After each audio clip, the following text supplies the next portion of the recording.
اللهم صل على محمد وعلى آل محمد كما صليت على إبراهيم وعلى آل إبراهيم إنك حميد مجيد. Yeah, we stopped last time at this hadith. The hadith that is narrated by Laqit ibn Sabra or Sabira, that the Prophet said, perform a perfect wudu. Perform a perfect wudu. Run your finger through the fingers of the hand as well as between the toes, and sniff water up well inside the nose, unless you are fasting. This hadith is reported by Abu Dawud, Tirmidhi, Nasa'i and Ibn Majah, and Ibn Khuzaymah has said it's sahih. Ibn Majah said this hadith is sahih, and not only Ibn Majah said this hadith is sahih, some other people said it's sahih, but we said this hadith is known to be the hadith of Ismail ibn Kathir from Asim ibn Laqit ibn Sabira from his father. Laqit ibn Sabira is known Sahabi, but his son, if he is his son at all, Asim ibn Laqit ibn Sabira is not known, because the only narrator from him is one person called Ismail ibn Kathir, who himself is considered to be majhul. When a person has only one narrator and he is not known physically to people, they don't know him, nobody of these known people have met him, then this person is considered to be majhul, unknown. They say majhul al-ayn. It's not majhul al-hal. There is two different kind of majhul, unknown persons. One is unknown, we don't know his status, he's not known whether to be trustworthy or not. One is not known that he existed. So to jahalat al-ayn, to be lifted, they say he must have two narrators. Whatever condition they put, when someone is not known, we don't know whether he had a good memory, whether he has memorized or not. So this hadith has two problems here. The narrator from Laqit ibn Sabira, Asim ibn Laqit ibn Sabira, Yahya ibn Sa'id al-Qattan, who is well-known muhaddith, like Ahmad ibn Hanbal, ibn Ma'in, ibn al-Madini, they learned from him. And his opinion is considered by everybody when it comes to man. When someone is trustworthy or not trustworthy, we look what Yahya ibn Sa'id al-Qattan has said about him. Yahya ibn Sa'id al-Qattan, when he was asked about this man Asim, he said every Asim is da'if. And we don't have amongst these known people who said this man, we know him and he is trustworthy. As for Ismail ibn Kathir is the same situation. This hadith here from Laqit ibn Sabira, it starts like this. Just to see, when they decide the hadith is da'if or sahih, they look at the statement of the hadith. And then they normally, if someone who is not unknown and brings something that is in the matn, in the hadith, which is weird, considered to be weird, compared to the general, what we know from the life of the Prophet, then this hadith they classify it as da'if. Now this hadith, it says, Laqit ibn Sabira, I came to the Prophet, he was not there, then Aisha ordered us some food, she ordered some food to be brought to us, we ate, and then the Prophet came, and he ordered, and then the shepherd was going, and the Prophet asked him, what did the goat produce, like? He said a new baby, like a goat.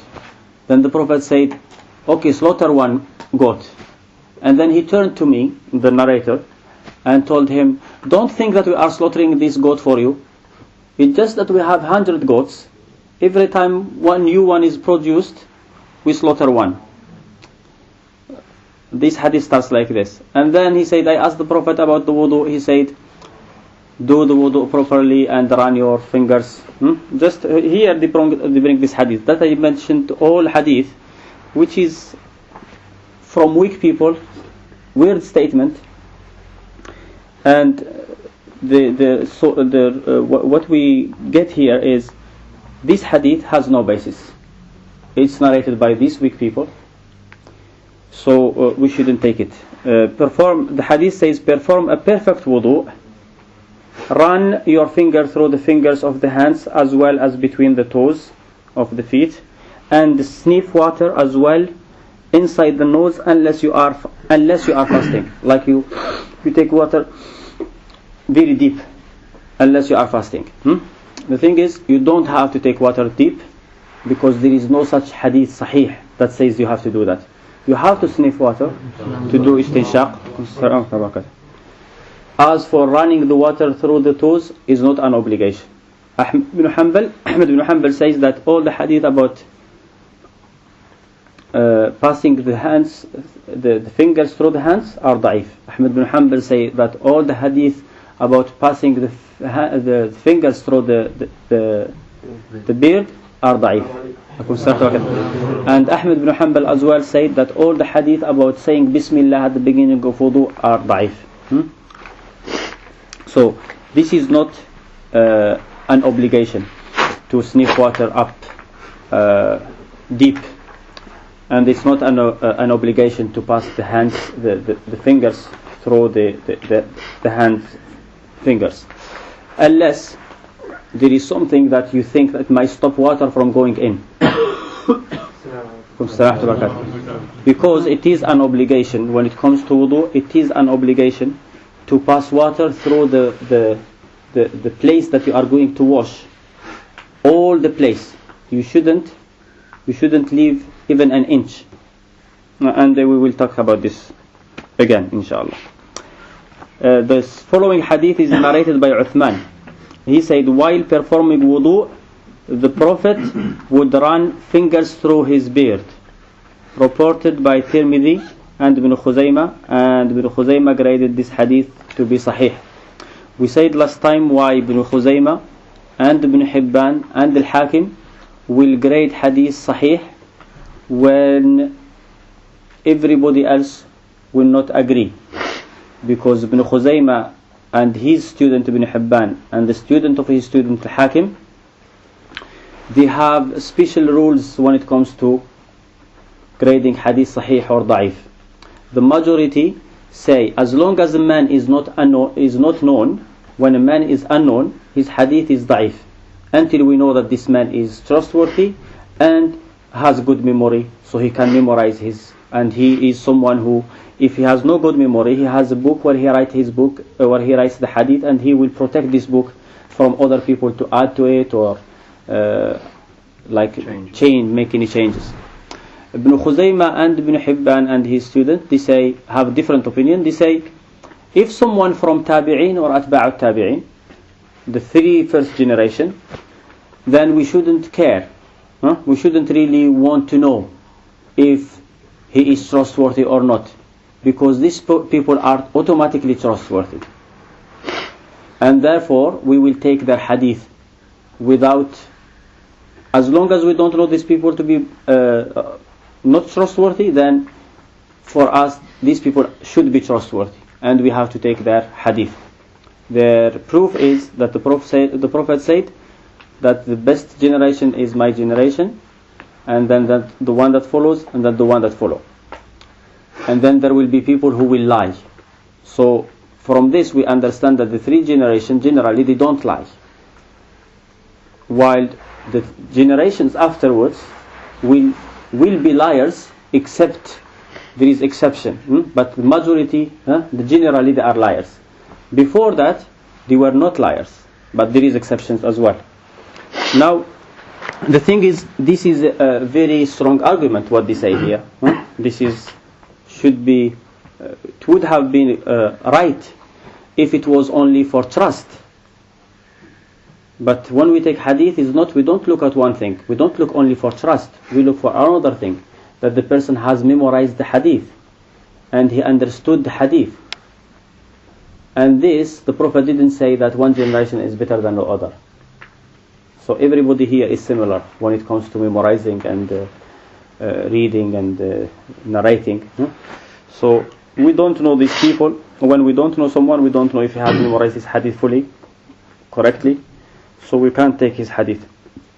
Therefore, and then I say that Ahmad bin Hanbal already said, even though the hadith about passing the finger through the beard are so many, Ahmad bin Hanbal said there is no hadith which is sahih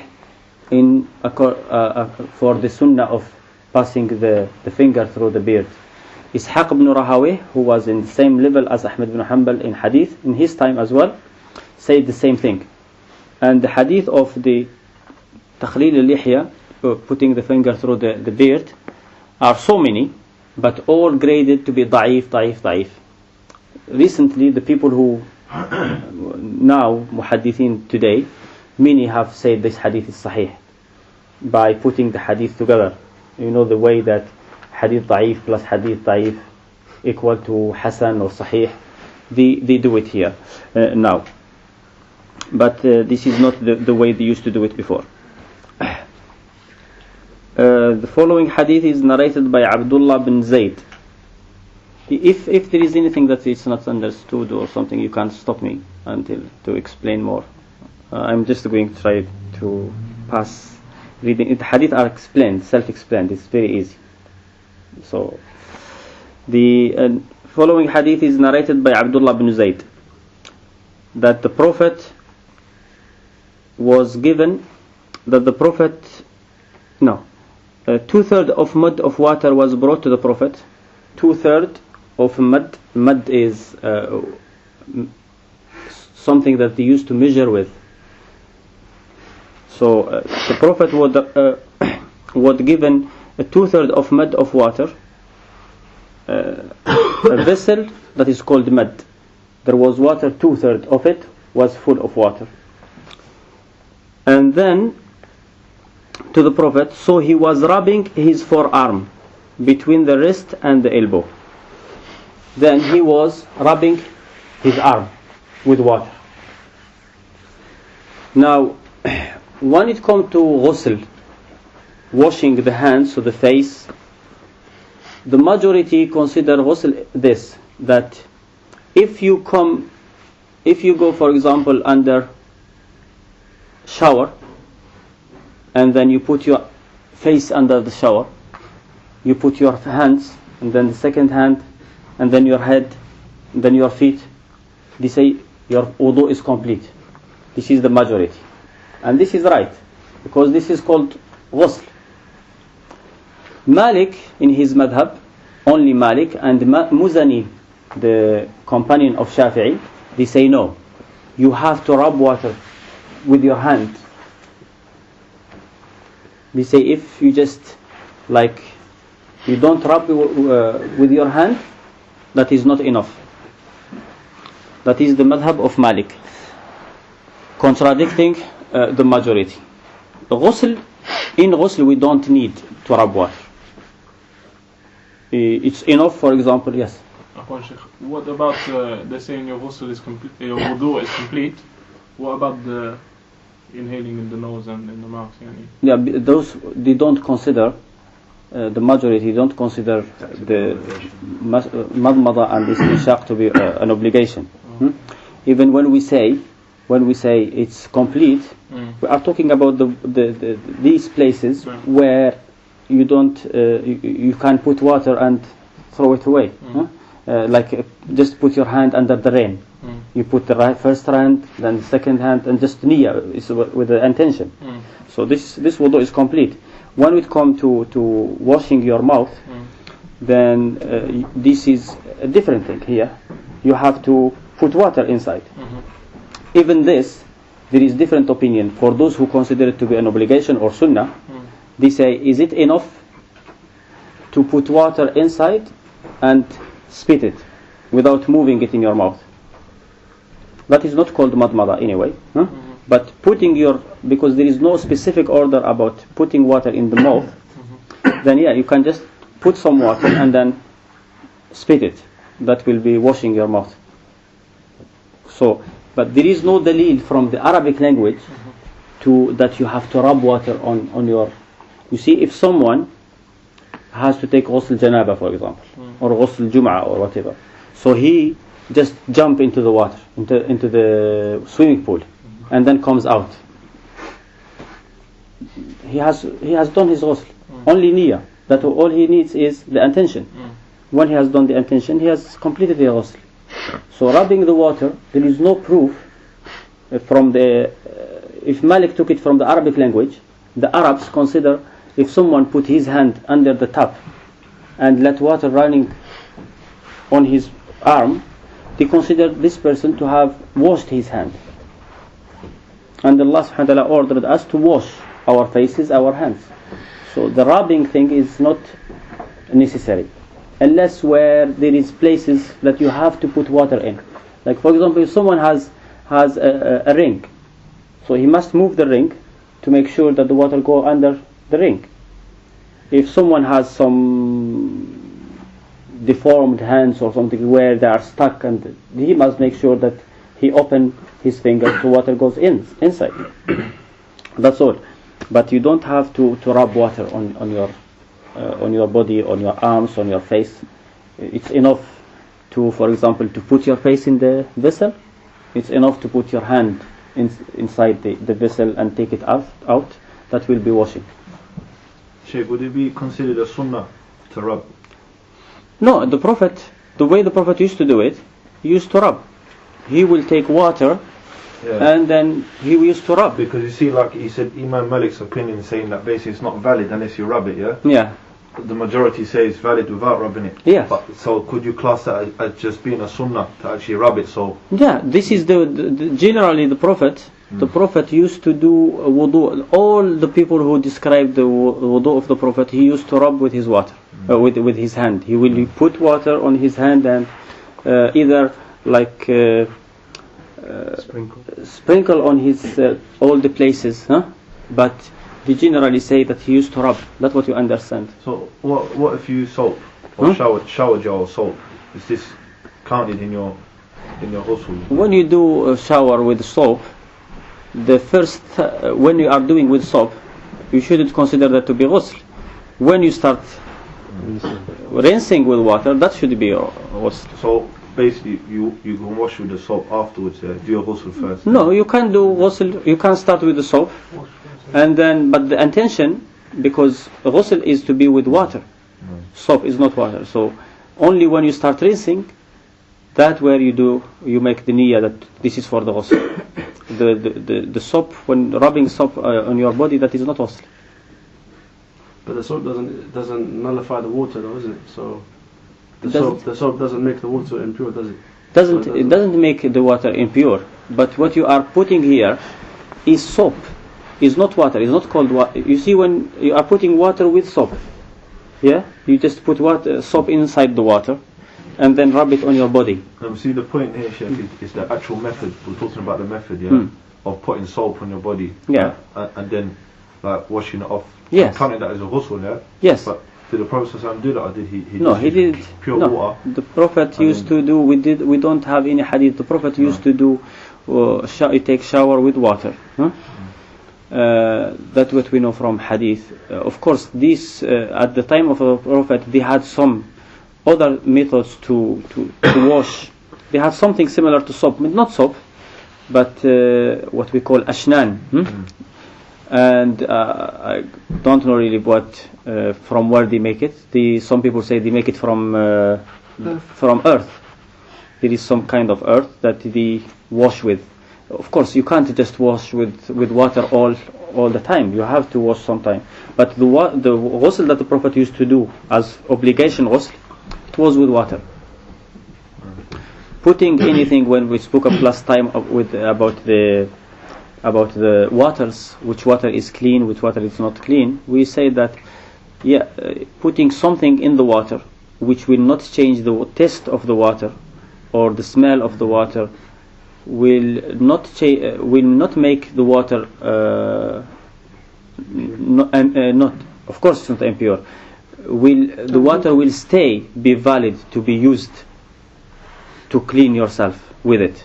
So you can't use soapy water for ghusl? You can use water that has some detergent, some things inside, not to the point that is changed completely not to be cold water. But usually... But when you go to the bath and you put some foam and you look at it, it's soap. It's not water anymore. That is not enough to take ghusl with. Then you have to rinse, and that rinsing will be considered your ghusl. But if you take in the water, you just put something to change the smell, that's fine. The Prophet, when his daughter died, Zainab, he ordered the woman to wash her, and every washing should be with water. He ordered them to put some cedar. They used to put cedar leaves of one good Lotus. Smelly tree. Lotus. Yeah, to give it a good smell in the water, and to put some kind called kafur, some things that are white things. They put them in the toilet to keep away the cockroaches, because they don't like. But it has good smell. So this, as long as the water is still cold water, is fine. But soap itself is not water. Sheikh, wouldn't that be specific for someone who dies? No, that will not be specific, because cleaning is with water. The water, Allah subhanahu wa ta'ala said, وَأَنزَلْنَا مِنَ السَّمَاءِ مَاءً طَهُورًا. We have sent down from the sky a cleaning water. Now, the water is clean. The Prophet said, وَجُعِلَتْ لِلْأَرْضُ مَسْجِدًا وَطَهُورًا إِذَا نَحْنُ لَمْ نَجِدِ الْمَاءَ. The earth is made clean to me, cleaning method to me, cleaning thing, when there is no water. So when there is no water, the next thing should be dust, nothing else. And there is these two things that you can clean with. In Sharia, these are the two things that you can clean with, nothing else. Contradict of the Ahnaf. The Ahnaf say any pure thing can be used to clean. Even in Wudhu, they consider juice to be fine, and any halal drink to be fine to do Wudhu with. But that is not right. Only water can be. Sorry, Sheikh, I missed some of the tahara which Yeah. we went through already. So you're saying the Prophet ﷺ ordered for Zainab to Yeah. be washed with something that changed the smell of the water. Bit, not to the point where it's not called water anymore. It will change it It's a little slight bit. scent. Yes, So if very. something is a strong scent or taste, As long then as it's it's changed. cold water. You see, you take water No. and you put some sugar, no. but it's still cold water. It slightly changed though, but then you keep putting the sugar and it's called juice, No. and then it's not water anymore. But you can clean impurities with the juice, can't you? No, you can't. It's haram. So if a child urinates on the floor, you can't use the juice to... No, you can't. It's Yeah. haram. But if you use it, it will be... It's haram to clean any impurities with other than water. But if you use it now, if you put milk and that urine is not there anymore, it's gone. You don't say, oh, I didn't make niyyah, but it's not there anymore. No, you don't. You do niyyah or you don't. But you have done something haram, but not cleaning it with water. It's not like wudu. Wudu, you are doing wudu, you are not... When you do wudu, normally you are not seeing anything on your body. You do wudu, not for any reason except that Allah subhanahu wa ta'ala said do wudu. You are not, oh, my hands are dirty or anything. So if you do wudu with milk, your wudu is invalid. You have to do wudu again. If you have something on your body, some dirt on your body, you have to do it with water. But if you wash it with milk, you have done something wrong, but you don't say, oh, I can't now pray. Because Allah subhanahu wa ta'ala didn't order us specific order about, like, if you go to pray, you have to wash the dirt from your hand with water, or there is no specific order. It's just you have to pray with no dirt on your body. And you don't have any dirt on your body. But you have done wrong by washing it with something other than water. If you put the milk on that urine and then you put water on it, that's fine. No, it's haram to, anyway, it's haram to wash with milk. It's haram to use the food, which is the But you know that you use the detergents or stuff like that, you throw it on the urine, that you might have whatever it is, domestos, flesh, whatever, you throw it on it, and then you use water to clear. Well, if the water, you can always use, the water is the way to wash the dirt. Yes. And the only way to wash the dirt when there is water. So you wash it with water, and then you put whatever you want on that place. Once you have washed it with water, once the dirt is gone, then you can put detergent with water. You can put whatever you want. Okay. But now it's the what Allah ordered you to do to clean the dirt is done. Now there is a place that you don't like anymore, or you are not happy with it, but it's clean according to Sharia. It's clean. Now, whatever you want to do. Whatever you want to do with this place, do it. You know, last week you were talking about, or the week before, about, you know, if people sometimes try to use qiyas to use tissue in the place of stone. Yeah. So let's say you use tissue and you said you correct it by using the water afterwards. Yes. So then are you free from error in that way, or are you still? No. Is it still haram? There is some dirt that, for example, no matter what, the water can't take it. So you have to take the body of the dirt. Yes. Move it, and then clean it. Yes. Clean it with water. Yeah. Then afterwards you put whatever you want. The question of when we say it's haram not to do it in the right way, sometimes when you don't do something in the right way, it won't be sufficient. Like if you do wudu or you take shower with anything other than water, it won't be sufficient. If you go to pray, if someone has janaba and he takes shower with milk, that shouldn't be enough. He would have to take shower again with water. He is washing here something that he can't see. Janaba, you can't see it. And because of the specific hadith about ghusl of janaba, or the hadith about the wudu, la salata, Allah subhanahu wa ta'ala, la salata bi ghayr tahur. There is no prayer without tahur. If someone stand up to pray and he has taken shower with milk or juice, he didn't take shower. Yes? And because he didn't take shower, he has no tahur. He has not taken he has not purified himself. So his prayer is invalid. But there is no such thing about cleaning your body from the dirt. There is no specific order about cleaning your body. All you have, when you have to pray, you have to pray with clean body. There is no specific order for that. So now, if someone clean his body, like he has done wudu, finished, and then dirt has touched his body, and then he goes and clean it with something, with milk, it will be haram, because this is not the way to purify yourself. He's got wudu. But on your body now there is no dirt, so it's fine to pray. So it's like equivalent to doing wudu and leaving the tap running. You're wasting water, but you've still done your wudu in it. So it's a separate. It's separate issues. Yeah. It's probably like that. Some people may say it like that. Going back to that first thing we were talking about, the urine. Let's say I drop this tea over here. Yeah. Yeah. When you say clean it with water, do you mean, for example, if I tea is halal. Okay. And it's clean. Okay. Let's say urine. Yes. Let's say I just throw it's on the carpet and I throw water on it. Yeah. Yeah. And then I take the domestos and I clean it. That's fine.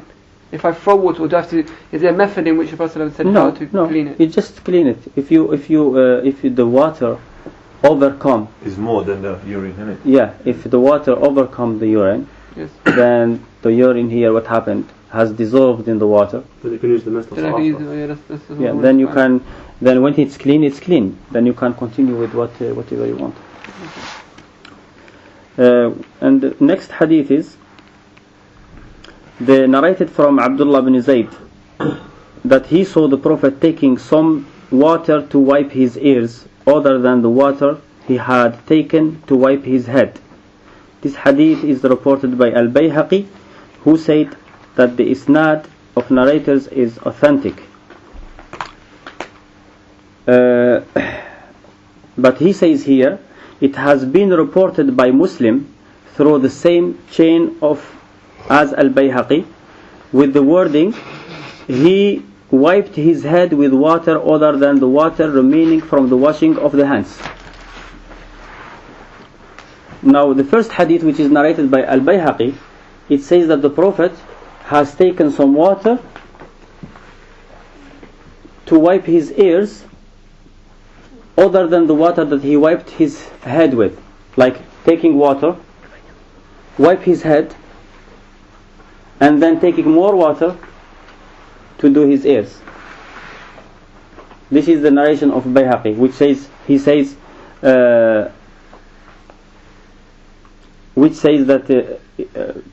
that it's sahih here. But this same hadith is narrated in Bukhari and in Muslim, which is a chain of narrators, authentic chain of narrators. They say that he wiped his head with a different water. So one hadith says that the Prophet took water and wiped his hand. He didn't use it with the same water that he washed his face with. Someone made a mistake and said the Prophet washed his ears with a different water than the one of his head. We can see it's the same chain of narrators, same hadith. Many people said that he changed the water for his head. That means he used new water for his head, not the same water that he used for his face. You understand this? Some people, when they take water, wash their face, and then what they do, they don't take some more water. They wash their face, the hands still wet, they do their head. It's fine. Not for those who consider the water after when it's used becomes dirty, but those who consider the water to stay clean, then it's fine to wash your face and then with your wet hand pass it through the head. So this is what actually the one narrator said. He said that the Prophet took new water for his head rather than using the water that he used his face. One person here in this hadith called Abdullah ibn Wahb made a mistake. And this happens in hadith. People make mistakes, they forget, and then he, rather than saying the Prophet wiped his head with a different water from the one of his face, he said the Prophet wiped his ear with a different water from the one of his head.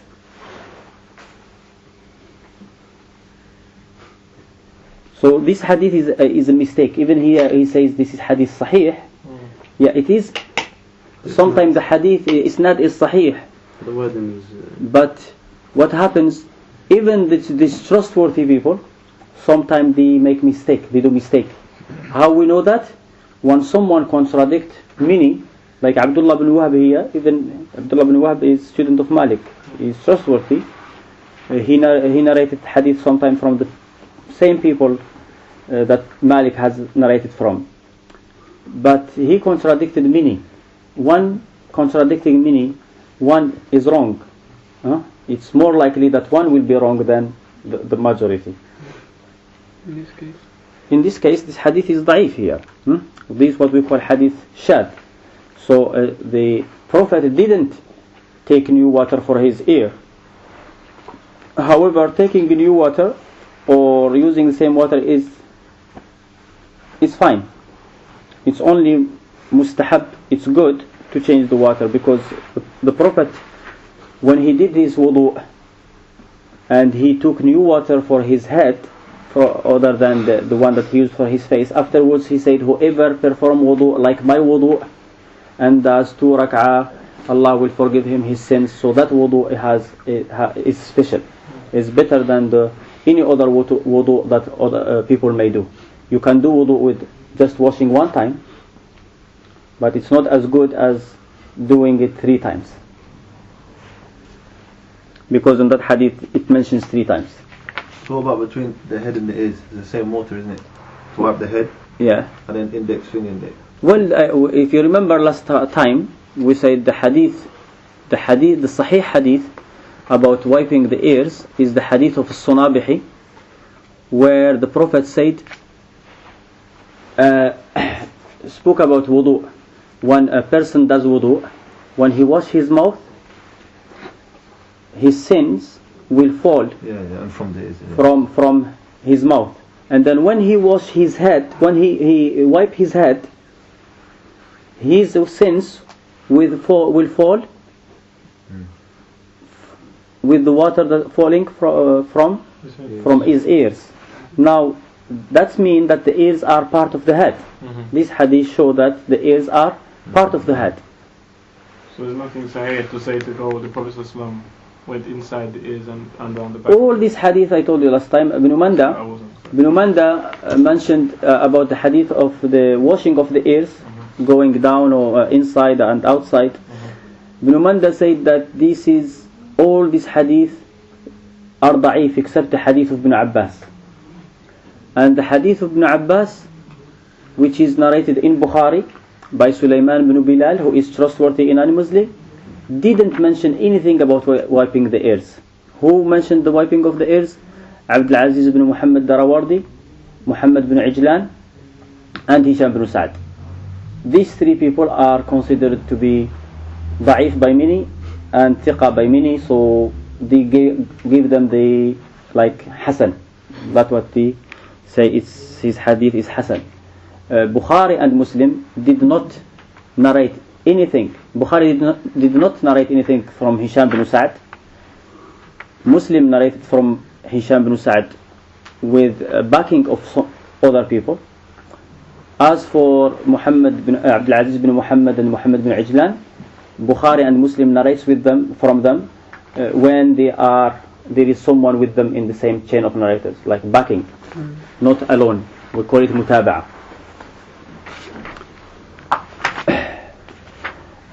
For the washing of the ears, there is different opinion about this as well, because there are some people who don't consider washing of the ears.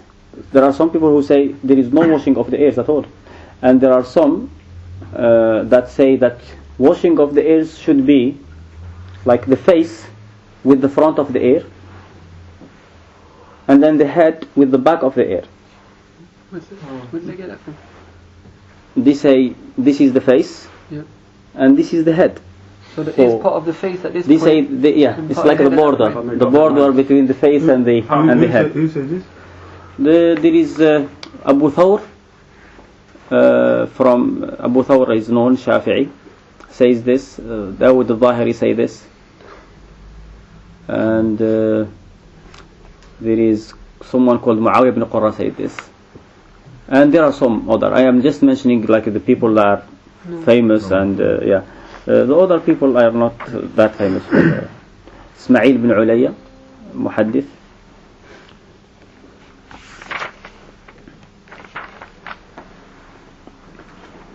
The next hadith is the hadith narrated by Abi Hurairah. He said, I heard Allah Messenger saying, my people will come on the day of resurrection with radiant faces, with glowing faces, hands and feet from the traces of wudu. If any of you can extend his brightness, let him do so. This hadith is narrated by Bukhari and Muslim. Now, this hadith is narrated by many Sahaba. Here is Abu Hurairah. He narrated it from Abu Hurairah. This hadith is narrated almost by 10 Sahaba. It says that the Sahaba, when they asked the Prophet how he will know his companions or his ummah the day of judgment, he said that they will come, their faces glowing or bright from the effect of wudu. They call this ghurra, the face, they call it ghurra here, and what's in the feet they call it tahjil. And it's if you have seen horses, a horse that is black and has white patch in the forehand, and some horses they are black, but in their feet, you see, white. So this is tahjil. So the Prophet compared this to the horse being, and then here the hadith says, so this is how the Prophet will know his ummah. Now Abu Huraira, why he said this hadith? Abu Huraira was doing wudu above the mosque. So someone called Nu'aym al-Mujmir saw him. He was doing wudu. He almost went up to above the elbow. So when he asked him, he told him this hadith. Here, this addition here, فَمَنِ اسْتَطَاعَ مِنْكُمْ, whoever can, if any of you can extend his brightness, let him do so. So whoever can extend it to beyond the elbow or to beyond the ankles. Ibn Taymiyyah and Ibn al-Qayyim say this is a mistake. They say this hadith, this half of this hadith is not the saying of the Prophet based on the Arabic language. It is very possible that it's not, because this hadith that Abu Huraira said is narrated by 10 Sahaba, and all the Sahaba that narrated it didn't mention this addition here, whoever can extend his brightness, let him do so. And even Abu Huraira, many people narrated this hadith from him. Only this narration mentioned this. All other people didn't mention this. So they say actually this is the saying of Abu Huraira. First he mentioned the hadith of the Prophet, that he will know his ummah like this and this, and then he said something. So whoever can extend his brightness, let him do so. So they say this is the saying of Abu Huraira rather than the Prophet. And Ibn al-Qayyim says because there is no way you can extend anything in your head. This means you have to wash all your face. So it's not like in the feet and the arms. You can probably extend a little bit, but in your face, what are you going to extend? Because then the head starts, and you all what is under where the hair are, from the hair down, you have to wash your face anyway. Wash your neck and your chest and your shoulders. Yeah, there is some. We might as well. Yeah, and then narrated by Aisha, Allah Messenger loved to begin with the right while putting on his shoes, combing his hair in his purification and in all his affairs. He started with this hadith of Aisha that the Prophet loved to begin. This is an action rather than the saying of the Prophet. The Prophet loved to begin with his right while putting on his shoes, combing his hair and his purification and in all his affairs. This is the saying of Aisha, what she knows from the Prophet. This is what the Prophet used to do.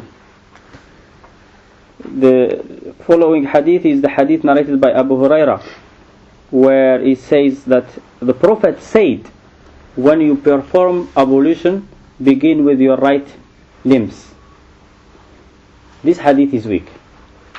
The order of the Prophet to start with the right wings, with the right limbs. This hadith is weak. But the hadith of Aisha is sahih, that the Prophet used to like to start with the right. And the wudu described by the Prophet, he always starts with the right. In Sharia, in religion, it is good to start with the right in every matter, except where the Sharia, where the Prophet has said that you have to start with the left. Why it's good to start with the right? Because starting with the right, the Prophet used to like the good omen.